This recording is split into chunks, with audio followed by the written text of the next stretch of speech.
বন্ধুরা, আগামীকাল আমি যে ইরিগেশন ইঞ্জিনিয়ারিং গুপ্তার বইয়ের যেসব এমসিকিউগুলো সলিউশন করেছিলাম ক্লাস 2-তে, সেখানে এই যে ক্লাসটা আজকে যেটা আমি করছি 13 নম্বর প্রশ্ন তুমি দেখতে পাচ্ছ। এই 13 নম্বর প্রশ্ন থেকে বাকি প্রশ্নগুলো কিন্তু রেকর্ডিংটা ঠিকঠাক হয়নি, মানে পিডিএফটা কিন্তু ওখানটায় শো করেনি, শুধু ভয়েসটা রয়েছে। যেহেতু কেটে গেছে তাই সেই যে পোর্শনটা কেটে গেছে সেই পোর্শনটা আজকে আমি ক্লাস নম্বর 3-তে তোমাদের রেকর্ড করে দিয়ে দিচ্ছি। তো চলো এখানটা 13 নম্বর কী বলছে। 13 নম্বর বলছে the water utilizable by plant is available in soil mainly in the form of, মানে কী বলছে, ওয়াটার ইউটিলাইজেবল করছে প্ল্যান্টে, অ্যাভেলেবেল ইন সয়েল মেনলি, তখন সেটাকে আমরা কি বলবো? ঠিক আছে, তখন সেটাকে আমরা বলবো কি বলো তো, ক্যাপিলারি ওয়াটার। তাহলে আমাকে জানতে হবে গ্র্যাভিটি ওয়াটার কি, ক্যাপিলারি ওয়াটার কি, হাইড্রোস্কোপ ওয়াটার কি, সেগুলো জানতে হবে। দেখো, গ্র্যাভিটি ওয়াটার বলতে কি বোঝায়? গ্র্যাভিটি ওয়াটার হচ্ছে ফ্লো হওয়ার জন্য ফ্রি থাকবে, সেটাই হচ্ছে গ্র্যাভিটি ওয়াটার। আর ক্যাপিলারি ওয়াটার হচ্ছে গাছ তার শিকড়ের মাধ্যমে জলটাকে শুষে নিচ্ছে, টেনে নিতে পারছে, সেটাকে আমরা কি বলছি? Capillary water. যেহেতু টেনে নিতে পারছে সেই জন্য ওয়াটারটাকে কী হবে, ইউটিলাইজেবল করতে পারছে প্ল্যান্টটা, গাছটা, তখন সেই জন্য আমরা ক্যাপিলারি ওয়াটার বলছি। এটাকে যদি আমি তোমাকে ডায়াগ্রামের মাধ্যমে যদি বোঝানোর চেষ্টা করি, তাহলে দেখো এইখানটা ধরো একটা পার্ট রয়েছে, এই পার্টটাকে আমি তোমাদেরকে কি বলবো না, ক্যাপিলারি ওয়াটার। এবং এর নিচে একটা লেয়ার রয়েছে, এটাকে আমি বলছি কি না তোমার হাইড্রোস্কোপ ওয়াটার। এই যে ক্যাপিলারি ওয়াটার এবং হাইড্রোস্কোপ ওয়াটার, এই দুটোর মাঝখানে একটা লেয়ার রয়েছে, এই লেয়ারটাকে আমি কি বলছি? Permanent wilting. ঠিক আছে, কি পার্মানেন্ট উইল্টিং, এটা হচ্ছে পার্মানেন্ট উইল্টিং। আবার দেখো এখানটায় যে রয়েছে যে ক্যাপিলারি ওয়াটারের মধ্যে এই পোর্শনটা কিন্তু অ্যাভেলেবেল ময়েশ্চার, মানে এখানটায় কিন্তু এইভাবে কিন্তু ময়েশ্চারটা কিন্তু অ্যাভেলেবেল রয়েছে। কিন্তু দেখো এর মধ্যে দেখো নিচে যেহেতু আমি দেখো একটু ডটে দিয়ে ফাঁকা রেখেছি, এখানটা তোমার 70 থেকে 80% কিন্তু জল রেডিলি অ্যাভেলেবেল ময়েশ্চার হিসাবে কিন্তু থাকে। এই পোর্শনটাকে আমরা কি বলি? Readily available moisture. মানে এইখানে যে জলটা থাকবে, গাছ জলটা তার শেকড়ের মাধ্যমে শুষে নিচ্ছে, ঠিক আছে, সেই জন্য সেটাকে আমরা ক্যাপিলারি ওয়াটার বলছি। কিন্তু এখানটায় অ্যাভেলেবেল যে ময়েশ্চার থাকছে তার মাঝখানে রেডিলি, এই যে RAM লিখলাম, রেডিলি অ্যাভেলেবেল ময়েশ্চার তোমার 70 থেকে 80% থেকে যাচ্ছে রেডিলি। আর মাঝখানে এই যে দেখো হ্যাজ করছি না, এই যে হ্যাজ করছি, এইটুকু পরিমাণ যে জলটা, এই জলটা কিন্তু থেকে যায়, এটাকে কিন্তু জল মানে শুষে নিতে পারবে না। ঠিক আছে, মানে পার্মানেন্ট উইল্টিং পয়েন্ট পর্যন্ত কিন্তু যাবে না, তার আগে কিছুটা থেকে যাবে, 15 থেকে 20% থেকে যায়। তাই আমরা রেডিলি অ্যাভেলেবেল ময়েশ্চারটা আমরা কত ধরলাম? 70 থেকে 80% কিন্তু আমরা ধরে নিলাম। তো এক এক করে বলছি। দেখো সর্বপ্রথম বলবো ক্যাপিলারি ওয়াটার কি? ক্যাপিলারি ওয়াটার হচ্ছে গাছ তার শেকড়ের মাধ্যমে জলটাকে শুষে নিতে পারছে, সেটাকে বলছি ক্যাপিলারি ওয়াটার। আর হাইড্রোস্কোপ ওয়াটার কি? দেখো হাইড্রোস্কোপ ওয়াটার বলতে বোঝাচ্ছে কি না, এই যে পার্মানেন্ট উইল্টিং পয়েন্ট, মানে তোমার ক্যাপিলারি ওয়াটার আর হাইড্রোস্কোপ ওয়াটারের মাঝখানে যে লেয়ারটা, সেটাই হয়ে যাচ্ছে আমাদের কি পার্মানেন্ট উইল্টিং পয়েন্ট।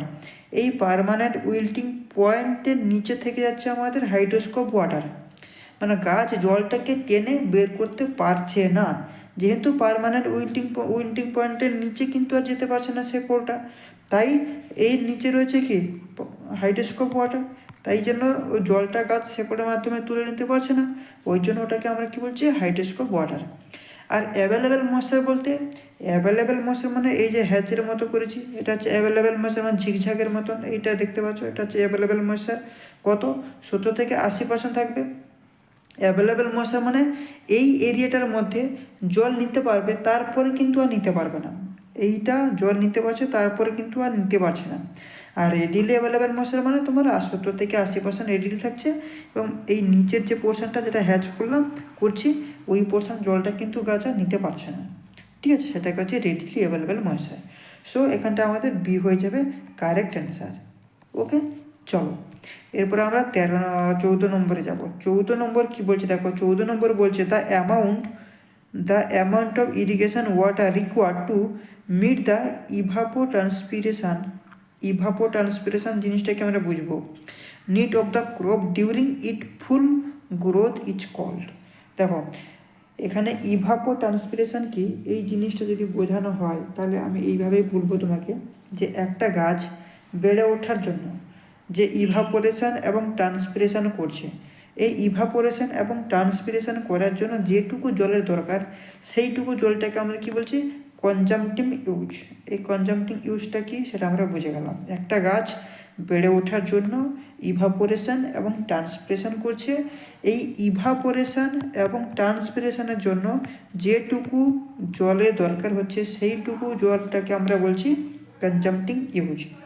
ঠিক আছে, আবার দেখো এই যে একটা গাছ বেড়ে ওঠার জন্য যে ইভাপোরেশন লস এবং ট্রান্সপিরেশন লস হচ্ছে, এই ইভাপোরেশন লস এবং ট্রান্সপিরেশন লসকে আমরা কি বলছি, ইভাপো ট্রান্সপিরেশন। তাহলে ইভাপো ট্রান্সপিরেশনের ডেফিনেশনটা কি আমরা বুঝে গেলাম, মানে ইভাপোরেশন লস এবং ট্রান্সপিরেশন লস করছে কখন না, একটা গাছ বেড়ে ওঠার জন্য যতটা করছে সেইটাকে একসঙ্গে আমরা কি বলছি, ইভাপো ট্রান্সপিরেশন। এখান থেকে কিন্তু একটা প্রশ্ন আসে যে তোমার কনজাম্পটিং ইরিগেশন রিকোয়ার্ড কি, কনজাম্পটিং ইরিগেশন রিকোয়ার্ড এইটা কি জিনিস না, দেখো একটা গাছ বেড়ে ওঠার জন্য ধরো আমি ধরলাম 200 লিটার জল লাগে, কিন্তু আমাদের কী হলো, তাহলে 200 লিটার জল লাগতো, কিন্তু সেখানে বৃষ্টিপাত হয়ে গেল দেখলাম ধরো 50, বৃষ্টিপাত হয়ে গেল 50 হয়ে যে জলটা পেলাম আমরা সেটা 50 লিটার জল পেলাম, তাহলে এখানে কত 150 লিটার পড়ে থাকছে। তো এইটাই হয়ে যাচ্ছে যে 150 লিটার হয়ে যাচ্ছে, এটা হচ্ছে কি কনজাম্পটিং ইরিগেশন রিকোয়ার্ড। ঠিক আছে, এটা হয়ে যাচ্ছে কি না কনজাম্পটিং ইরিগেশন রিকোয়ার্ড। তাহলে এখানটায় আমাদের যে সঠিক উত্তরটা হয়ে যাবে কনজাম্পটিং ইরিগেশন রিকোয়ার্ড, মানে সি হয়ে যাবে আমাদের কারেক্ট অ্যান্সার। ওকে, চলো এরপর আমরা যাবো 15 নম্বর। 15 নম্বর কী বলছে দেখো, 15 নম্বর বলছে with the increase in the quantity of water supplied the yield of most crop. কী বলছে, ইয়েল্ড অফ মোস্ট ক্রপ। তো সেটাকে আমরা কী বলবো, দেখো এখানটায় আমি অপশানে রয়েছে increase, increase continuously, decrease continuously, increase up to the certain limit and become decrease, তারপর হচ্ছে increase upon the certain limit and then decrease। তো এখানটায় অ্যান্সারটা হয়ে যাবে ডি, ডি হয়ে যাবে correct answer. D correct answer কেন হবে দেখো, আমি ওই প্রথম ক্লাসে তোমার ইরিগেশনের থিওরি ক্লাসে ক্লাস নম্বর 1-এ কিন্তু বলেছিলাম, শুরু করেছিলাম এইটাই দিয়ে, যে এইরকমভাবে একটা গ্রাফ থাকে, তো একটা গাছ বেড়ে ওঠার জন্য যতটুকু জলটা লাগে মানে এই লেভেল পর্যন্ত কিন্তু যাচ্ছে, মানে এই যে লেভেলটা পয়েন্টটা আমি কি বলেছিলাম, ম্যাক্সিমাম ইল্ড, তাই তো। আর এদিকে রয়েছে ওয়াটার, মানে অপটিমাম ওয়াটার, যেটাকে আমরা বলছিলাম অপটিমাম ওয়াটার, আর এদিকে ছিল ইয়েল্ড পয়েন্ট।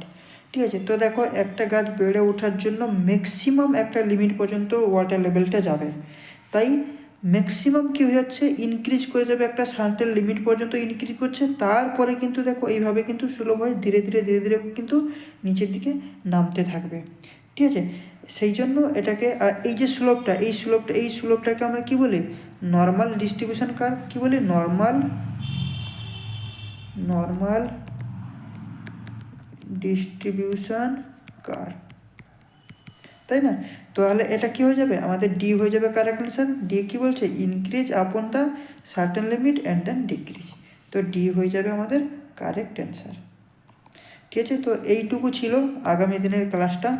এইটা রেকর্ডিং হয়েছিল না, মানে রেকর্ডিংয়ের একটু প্রবলেম হয়েছিল, তাই রেকর্ড হয়ে উঠতে পারেনি, মানে রেকর্ড হয়েছে কিন্তু ওখানটায় আনকমপ্লিট, স্ক্রিন দেখা যায়নি কিন্তু ভয়েস রেকর্ডটা হয়ে গেছে, তো সেই জন্য এটা রেকর্ড করে দিয়ে দিলাম। আগামীকাল আমি একটা গুগল মিটে, ঠিক আছে, গুগল মিটে যেভাবে লাইভ ক্লাস করাই, ফ্রি ক্লাস, তোমরা প্রত্যেকে জানো, যারা আমার হোয়াটসঅ্যাপ গ্রুপ এবং টেলিগ্রাম গ্রুপে যারা রয়েছে তারা তো লিঙ্কগুলো পেয়েই যাও। তো আগামীকাল সন্ধে 7টা থেকে 8টা পর্যন্ত আমি একটা ইরিগেশন ইঞ্জিনিয়ারিংয়ের থিওরি ক্লাস অ্যারেঞ্জ করেছি। সেখানে কিছু এমসিকিউ প্রশ্ন থাকবে, ঠিক আছে, 10টার মধ্যে এমসিকিউ প্রশ্ন থাকবে। সেই এমসিকিউটা এমনভাবে সাজানো হয়েছে যে ওই এমসিকিউর সাথে সাথে আমাদের ক্লাস 1 এবং ক্লাস 2-র পুরো থিওরিটা কিন্তু কভার হয়ে যাবে। ঠিক আছে, তো ওটা কালকে রয়েছে, কাল সকালে আমি তোমাদেরকে লিঙ্ক দিয়ে দেবো এবং টাইমও দিয়ে দেবো, তোমরা কিন্তু প্রত্যেকেই জয়েন করো। ঠিক আছে, তো আমি কালকে আমার সিস্টেম থেকেই ল্যাপটপ থেকেই গুগল মিটটা করাবো। তো আশা করবো সেখানে রেকর্ডিংটা করতে পারবো। যদি রেকর্ডিংটা করে উঠতে পারি ল্যাপটপ থেকে, তাহলে তোমাদেরকে ইউটিউবে কিন্তু সেটা তোমাদেরকে কিন্তু শেয়ার করব, ঠিক আছে? তো চলো, আর যদি তোমরা ফ্রি ক্লাসগুলো অ্যাটেন্ড করতে চাও, তাহলে কিন্তু আমার এই হোয়াটসঅ্যাপ গ্রুপ এবং টেলিগ্রাম গ্রুপ এই ভিডিও ডিসক্রিপশানে রয়েছে, সেখানে গিয়ে তোমরা অবশ্যই জয়েন করো, ঠিক আছে? তো চলো, আজকের ক্লাস এখানটা শেষ করছি। নেক্সট পার্টে আবার দেখা হবে। তো তখনই জন্য থ্যাংক ইউ। চলো, বাই।